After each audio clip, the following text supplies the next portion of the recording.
Every club. Every day. The Global Sports Podcast Network. Hello and welcome back to the Daily Palace podcast. It's Weigh-ins Wednesday.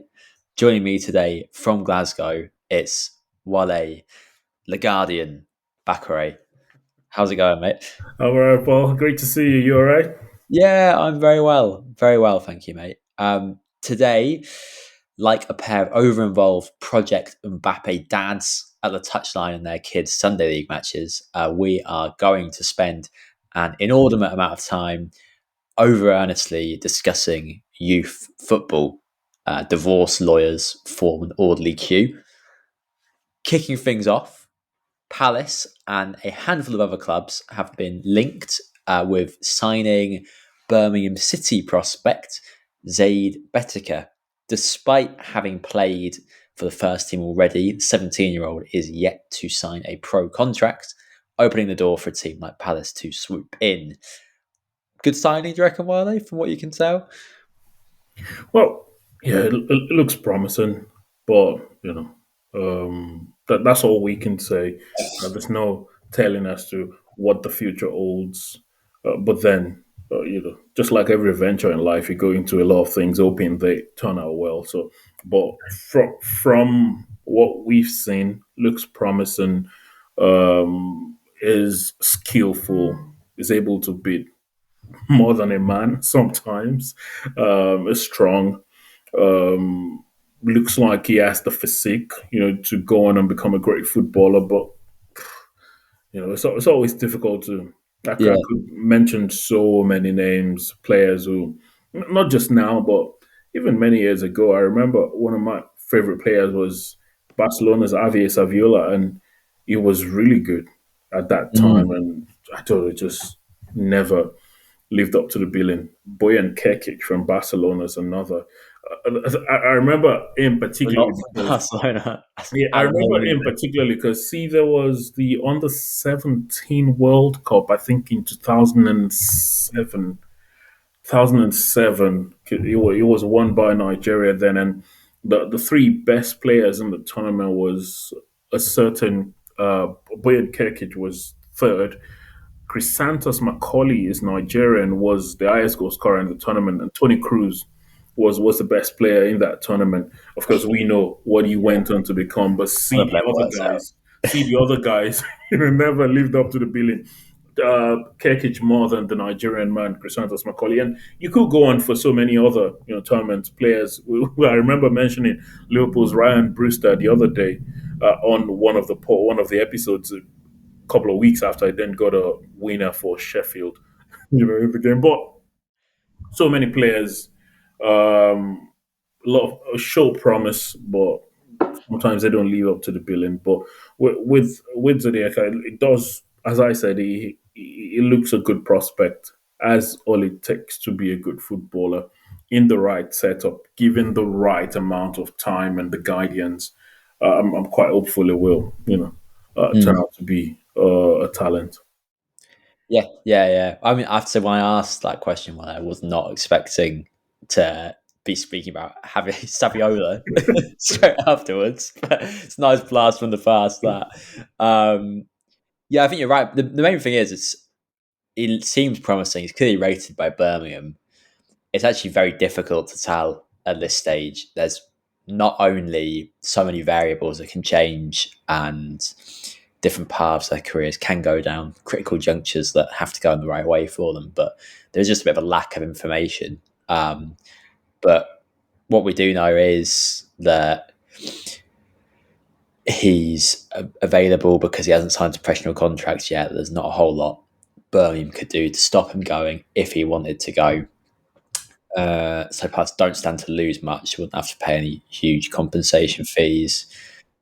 I think Norwich and Rangers are also interested, so I guess it depends for him where he sees the best balance of sort of professional opportunities and chance to develop. He might feel he's got more of a chance to, in a funny way, with the way that Birmingham have distorted League One with their lavish spending, get some minutes at Palace. They've got Alfie May, Stansfield, Lyndon Dykes all blocking the way for him. You might feel with Palace's lack of options that maybe he's actually got more chance to get involved at the Eagles. Half of why I asked that, why this question is that it sets us up to talk about something which a few Palace journalists and outlets, particularly The Athletic, again recently in another article by Matt Woosnam, have picked up on, which is that Palace here are essentially trying to do what other teams have done to Palace quite a lot recently. As in, they're trying to poach a youth player before they can sign a professional contract. So just last week, Palace youth player Jesse Derry rejected a professional contract on his 17th birthday and signalled his intention to leave the club. That would mean he joined other starlets like Samuel Lasale and Reggie Watson, who have already departed for pastures richer and more internationally renowned within the last year in similar circumstances. Is it a trend Palace should be concerned by, do you think, Wale? Any team would be concerned, but I would be quick to point out, is it really happening to just Palace at the moment? I don't think the answer is yes, because I know I think Arsenal lost two of their academy prospects to Chelsea. I think Chelsea lost one in the summer to Liverpool as well. So there's been teams going that route of you know snatching up players before they are able to sign a professional contract, and you'd see the sense in that, considering if the player signs a professional contract and then comes good, they will be signing them for a lot more money. We've seen how much 18, 19, 20 year olds are going for in the market these days. So it's you'd see what's going on there, but I'm not sure it's something you can really avoid at the moment, because there's very little to tie the players down with. It's difficult for Palace. You mentioned Lascelles, you mentioned Derry. I think did Lascelles go to Chelsea or something? So it's difficult to tie these players down when you're talking about competing with academies of teams like Chelsea, Liverpool, Manchester City, United, Tottenham. These are so for some of these young players, this will be more attractive to them. And these days, you're dealing with so many. I was watching one of the episodes of the Overlap, and Jamie Carragher was saying, a lot of players these days with people, and they say we've spoken to their people, and you need to be. There's so many, people, in the ears of young players, particularly, giving advice and all sorts. So it's difficult actually. But the good thing for Palace is, while we talk about teams that appear more attractive and teams that can offer more in terms of the project to these players, there are clubs that are well below Palace's standard as well. Palace can go to and snatch up a few if they want. We're talking about the player from the Birmingham under 21s, although that's slightly different. But we know that there are other clubs that Palace can go to and try to get some players before signing a professional contract as well. It's concerning when you look at the fact that you've had a player who's come up the ranks, been at the club for so many years. You want to have players that understand the club from when they were a young age. You want them to go on into the first team. Aside from the fact that it is a testament of how great your academy is, there's also that feeling of satisfaction from watching players that grew up in the team, going into the first team. And incidentally, I think for Derry and Watson, their fathers might have had that journey and played for the Palace first team. But it's different times. There's really little you can do if the player's set on leaving. Then they're leaving. There's also the question about opportunities. You need to show to a lot of players in the academy that there is opportunities there in the first team. Um, yes, at the moment there's Tyrick Mitchell. Klein had to leave and then he's back at Palace, but this Klein is an old man already.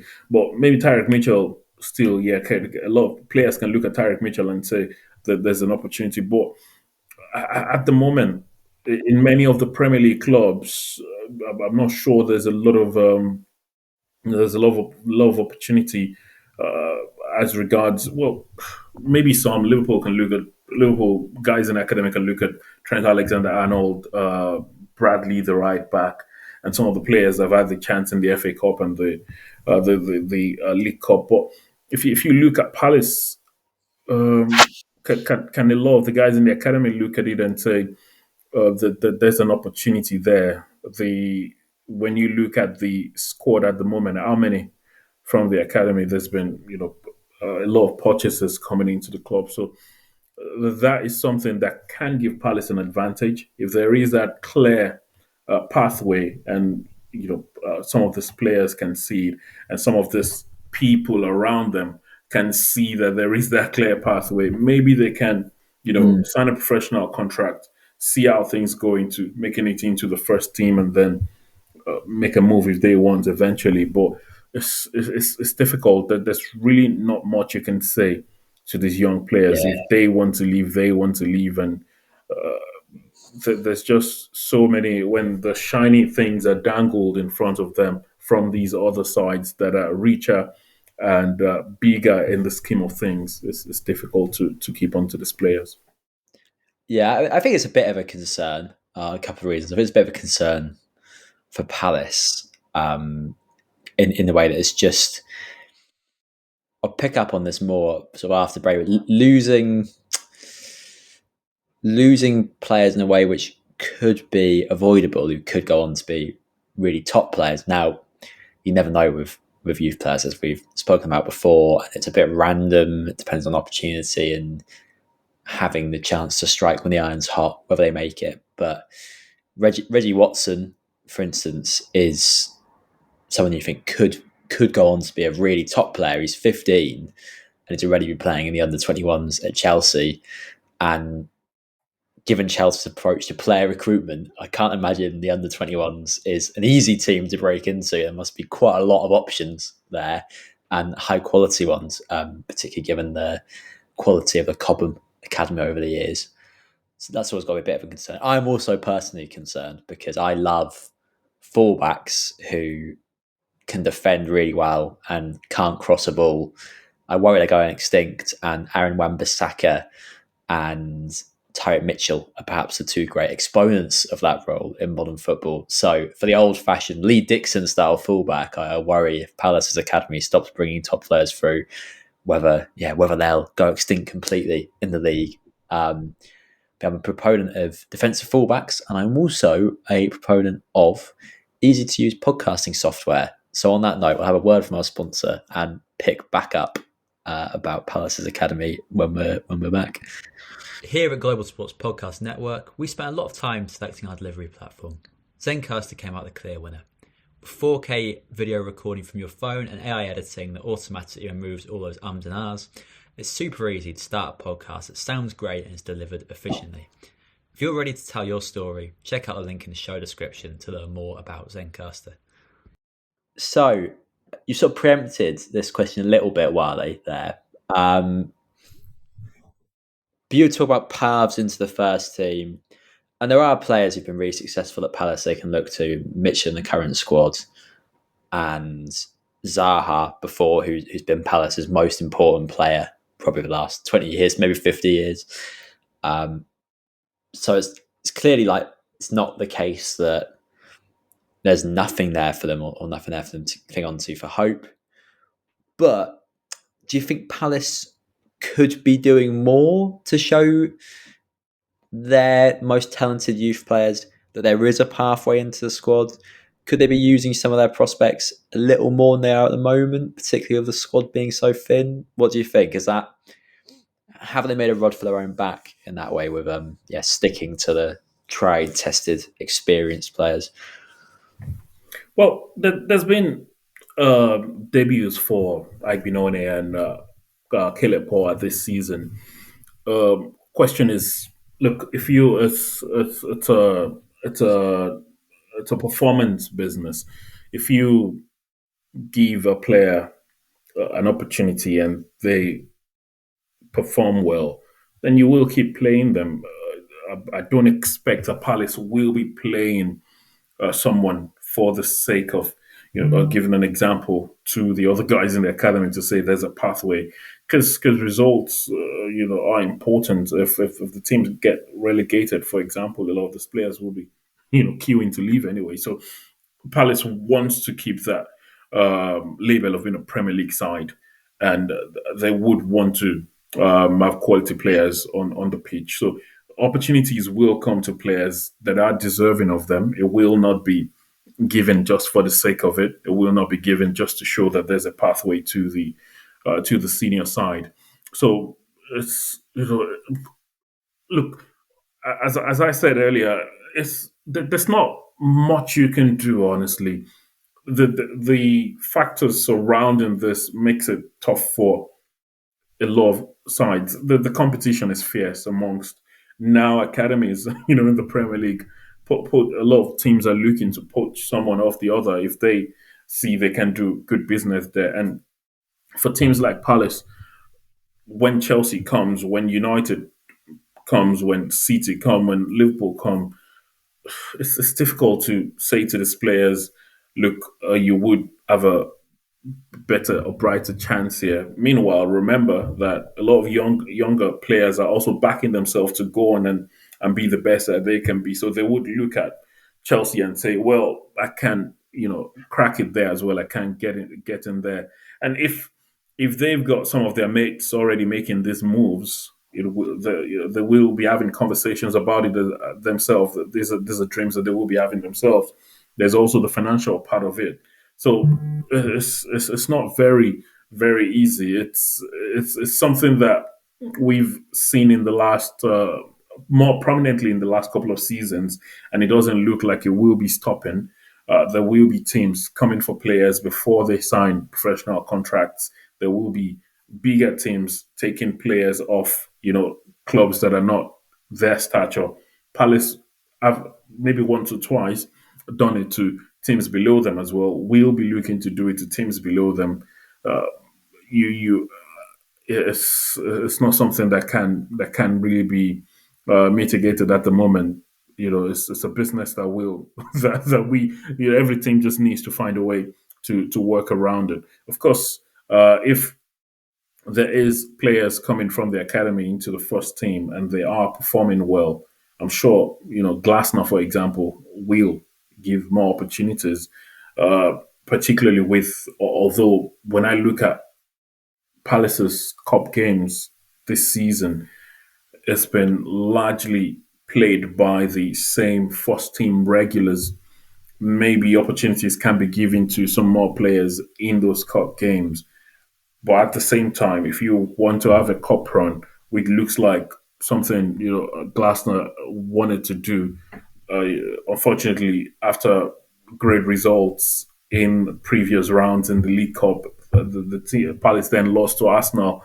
In a very close game. Gabriel Jesus got a hat trick in the game, but now there's the FA Cup run. You're looking at it and saying, if we get a result against Millwall, depending on how lucky we get with the next draw, we might be talking about going to Wembley here. So it's not one that he wants to experiment with, or it's not one where he wants to just give chances for the sake of it. But it would be nice to use the cup games to give opportunities to some of the guys from the academy, and maybe there's one or two that will look at that and say, well, there's opportunity here, but there's really not much you can do, to be honest. Yeah, I kind of think there maybe were a few players that Palace could have given the opportunities this year and would have been a good example. But the opportunities they may would have had to play were predicated upon injuries and situations that the team wouldn't have foreseen, because the squad's come to look quite thin this season. And I think at the start of the year, I mean, we're not football plans. We didn't think it seemed that thin after the end of the summer transfer window. I think we felt good business had been done. They'd kind of strengthened just in time, and they'd been more or less okay. And then a few key long-term injuries struck, and it suddenly looks like panic stations. I think in hindsight, someone like David Ozo, who's done well at Derby, or particularly Jezrin Raksaki, who's probably been the most talented player to come out of the youth academy for a long while and just hasn't got his chance at Palace and seems to have been slightly frustrated by that. They could have ended up as big players this season, and that would have sent a good message to the academy players. Whereas in reality, the way it's worked out, particularly in Raksaki's position, is Esse's come in, and who's a great player, but I don't think he was doing better in the Championship for Millwall than Raksaki has been for Sheffield. And Devaney's played a lot of games.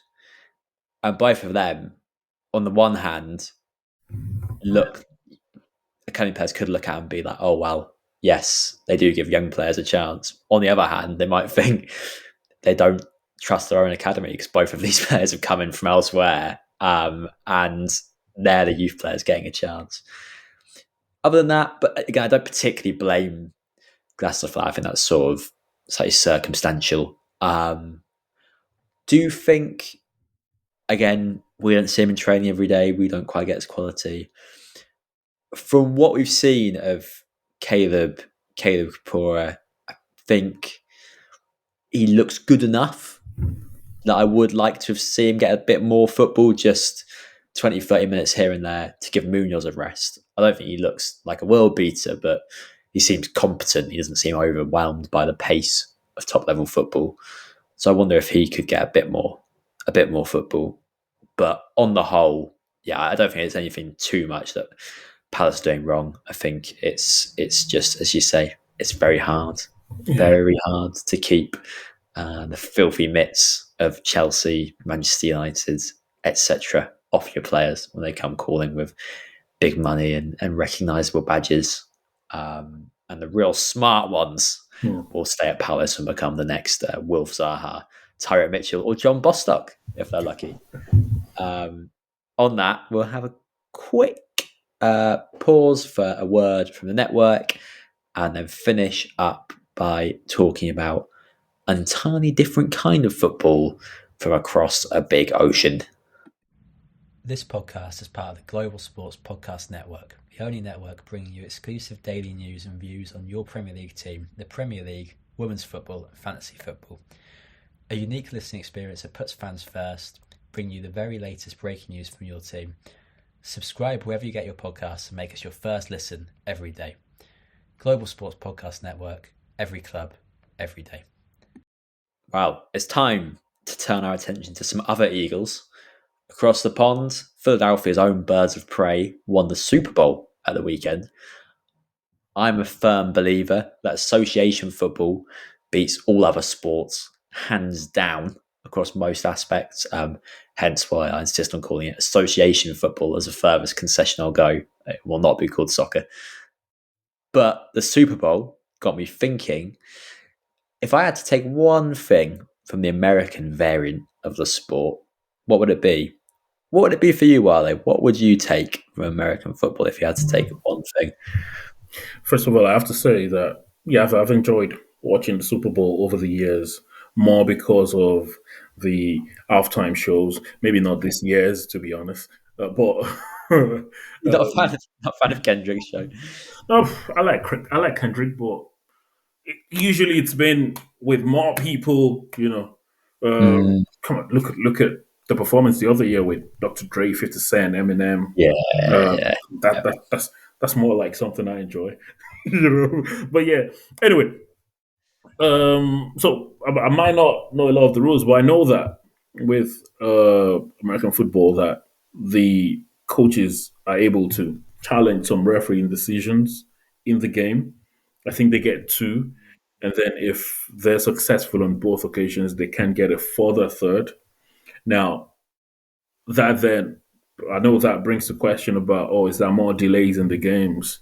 We've already got delays with VAR, but then we've seen a couple of times when there's been VAR decisions that have not, you know, even after review, been entirely correct.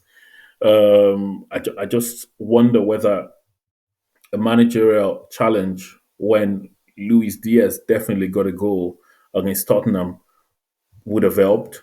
Um, there is also the other part of there are things that at the moment, although this might be about VR ruling, I've said this before. It looks like I'm stuck on it, and I just won't shut up about it. Why is it that when someone's scored a goal, VR can go all the way back and say, "Oh, there's been a foul leading to that goal," even if it's been a foul on the other side of the pitch. But then, if I've attempted to, if there's, and I keep giving the example, if you could go, if you can look for the game, I'm sure you'll find on YouTube. Brighton, Man City. What was that? That was that last season. Yeah, towards the end of the season, Brighton, Man City. Although Man City won 3-1 or something, but the first goal was a free kick by Phil Foden. It was never a foul. But then VAR wouldn't look at a foul outside the box and say, "Oh, it shouldn't have been a free kick." We've had corner kicks that shouldn't have been corner kicks, you know, and then it's led to a goal. I don't know whether that's something a coach challenging and saying, "Go look at that again." I can bet it wasn't a corner kick. And then if they get successful twice, they get another one. It will waste more time, but that's the closest I can think. As long as it's going to uh, protect from more errors being made, it's just that I just wonder if the referees looked at it and the VAR has looked at it. If you ask them to look at it again, will they still change their mind? If they don't change their mind, what then happens? It just brings me back to the start of the conversation again. But that's the closest thing I could ask to be brought into football. Whether it will work, I don't know.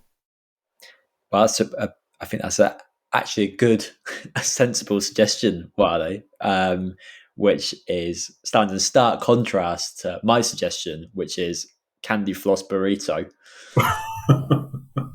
which is something that's served at the what they call the Arizona. I want to call them the Arizona Pelicans. Have I made a note of this? Arizona's team, Arizona Falcons. I don't know what they're called. Wow, Arizona. We'll call them Arizona for this. They serve something called a candy floss or cotton candy burrito there. It features cotton candy flavored ice cream. It's wrapped in cotton candy, and then it's got cotton candy flavored ice cream mixed with fruity pebbles, Fruit Loops, marshmallows, Skittles, mini M&Ms, gummy bears, and sprinkles. I'm sorry, Arizona Cardinals they're called, huh? Cardinals. That was it. Arizona Cardinals. Yeah, I think it's designed to give a heart attack to any sweet tooth Phoenixite or any Mexican who already thought Taco Bell was a bit of a Mickey take. But I'd love one. I want to try one. It might have something to do with them missing out on the playoffs in the NFL. I'm not sure. Maybe Club doctors were too busy attending to fans. The atmosphere was a bit too subdued. But I want to eat it on a dreary Sunday at midday, as fast as possible before the rain melts the shell on the terraces. I might dunk it in Bovril, and I want to stand there and be abused in an improvised song by other fans calling me a creep for trying it. So I'm absolutely all over this cotton candy burrito. If anyone can get one over to me, any kind listeners, feel like travel well in the post from Arizona, then yeah, please do ship it my way. I think that's all we have time for today. So thank you for joining me, Wale. Cheers, Bob. Always nice chatting with you. Cheers. Well, it's nice chatting with you too, mate. I am now going to have my boring, savoury dinner with dreams of cotton candy burritos. If you've listened this far, give us 5 stars. Help us get discovered. We'll be back as usual for the rest of the week, tomorrow and the next day. And I hope that you tune in again then. But until then, it's goodbye. Every club, every day. The Global Sports Podcast Network.